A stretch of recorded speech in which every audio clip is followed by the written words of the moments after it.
تو کاره. خانما الان شما میدونید که الان مردم بیدنگ دارن میدنگن. گناه علنی شده، یک. گناه همگانی شده، دو. گناه دست کم گرفته شد میشه، سه. و هیچی نمیگه به خاطر گناه. در نتیجه تو عرضه داری شوهرتو نگه دار، تو دلربا باش، تو دلبر باش، تو دل زنده باش، تو شیر دل باش، خور نزن، قهر نکن. وقتی بلد نیستی زنا با هم دیگه، اونه که بی سوادن بدبخت میگن نگاه کن اگه میخوای شوهر از حساب ببره بهش بی محلی که خواهر. ای الهی اسرائیل به تو محل بگذاره.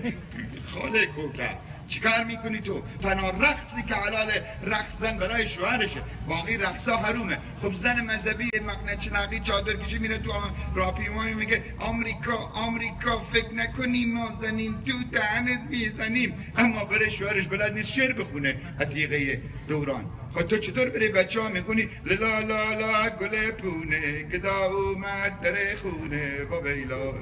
خب برای عتیقم بخون، بگو های تو همه وجود منی، همه تار و پود منی، تو صدای قلب منی، من تو هم تو منی. بیا داره میخنده کد مشکیه.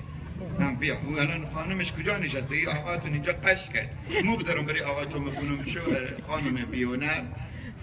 اگه من بودم کاری میکردم شوهرم مثل گوسفند دنبالم بداره. فقط نیستی الکی همینجور ما مسلمانی، ما آمدیم زیارت به درد نمیخوره. وقتی روحیه نداری پاشو برو خونه تو.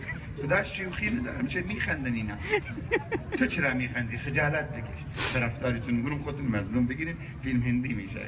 بشکر خدا شوخی نداریم آجا.